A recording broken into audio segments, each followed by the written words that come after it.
اعوذ باللہ من الشیطان الرجیم، بسم اللہ الرحمن الرحیم۔ السلام علیکم ناظرین و سامعین۔ آج کی اس ویڈیو میں ہم آپ کو خنزیر کے بارے میں بتائیں گے کہ اسے کیوں پیدا کیا، اسے کب پیدا کیا اور کس وجہ سے پیدا کیا۔ جیسا کہ آپ سب دوست جانتے ہیں کہ نام لے کے قرآن مجید میں اللہ رب العزت نے کئی جگہ پر اسے غلیظ ترین جانور قرار دیا، لیکن پھر ایسی کیا وجوہات تھی جس وجہ سے اس جانور کو پیدا کیا گیا۔ لیکن اس ویڈیو کی ڈیٹیل میں جانے سے پہلے میری آپ سے التماس ہے کہ ہمارے چینل پولیٹیکل فرنٹ کو سبسکرائب کیجئے، ویڈیو کو لائک اور شیئر کیجئے۔ اللہ تعالیٰ کی مخلوقات اس قدر زیادہ ہیں کہ جن کے شمار بھی نہیں کیا جا سکتا، مگر تمام مخلوقات میں سے ایک بھی کوئی ایسا جاندار نہیں جیسے اللہ رب العزت نے بغیر کسی حکمت یا مقصد کے پیدا کیا ہو۔ اللہ تعالیٰ نے خنزیر کو کب اور کیوں پیدا کیا، خنزیر کیوں کہا جاتا ہے، یہ بھی خدا کی مخلوق ہے، مگر اللہ تعالیٰ نے خنزیر کو غلیظ اور حرام جانور کیوں کہا۔ اب یہ سوال پیدا ہوتا ہے کہ جب اللہ تعالیٰ نے خنزیر کو خود پیدا کیا، پھر اسے غلیظ اور حرام جانور کیوں قرار دیا گیا؟ اس کے پیچھے خدا کی کون سی حکمت پوشیدہ ہے؟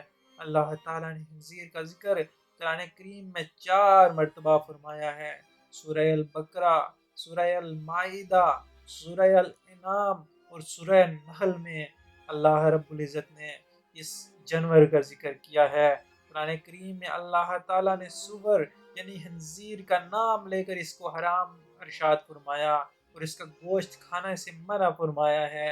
کسی اور جانور کا نام لے کر اسے حرام نہیں کہا گیا۔ بہت سے ممالک میں غیر مسلم اس کا گوشت بڑے شوق سے کھاتے ہیں، لیکن یہ غلیظ جانور ہے اور اس کا گوشت کھانے کے بہت سے نقصانات سائنسی تحقیق سے بھی ثابت ہو چکے ہیں۔ سائنسی تحقیق کے مطابق سور کا گوشت کھانا انسانی صحت کے لیے انتہائی خطرناک ہے، اور یہ جانور انتہائی ذلیل اور گندا ہے، کیونکہ سور اپنی مادہ کا دوسرے نر سے ملاپ کروا کر خوشی محسوس کرتا ہے، جبکہ باقی جانوروں میں نہیں دیکھا گیا۔ سور کی خوراک گندگی اور غلاظت ہے، اس کے سامنے صاف چیز بھی رکھ دی جائے تو یہ اسے نہیں کھاتا، اور گندگی یا غلاظت نہ ملنے پر یہ اپنی غلاظت خود کھا لیتا ہے۔ دوستو، اب سوال یہ پیدا ہوتا ہے کہ اس قدر گندے جانور کو اللہ رب العزت نے کیوں پیدا فرمایا، اور سور کی تخلیق کے پیچھے کیا وجہ کار فرما تھی؟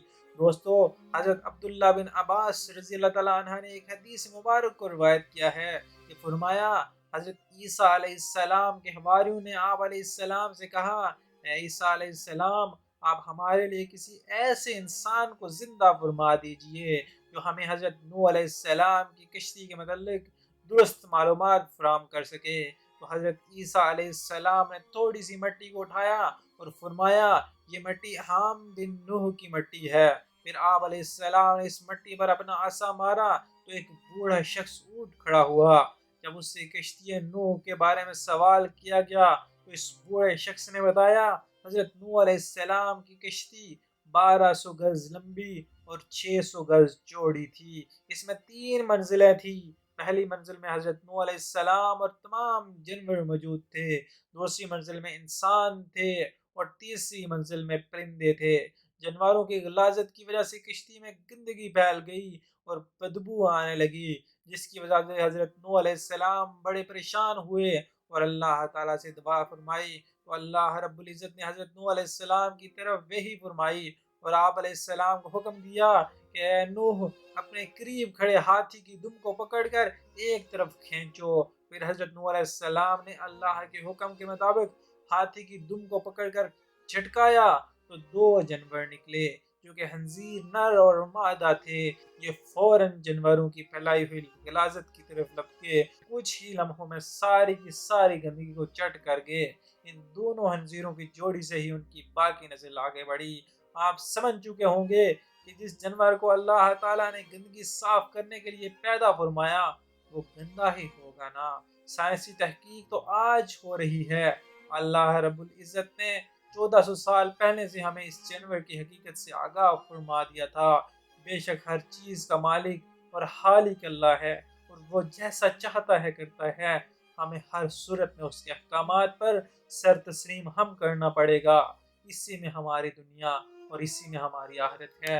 ہماری آپ سے التماس ہے کہ ہمارے چینل کو سبسکرائب کیجئے، ویڈیو کو لائک اور شیئر کیجئے۔ جزاک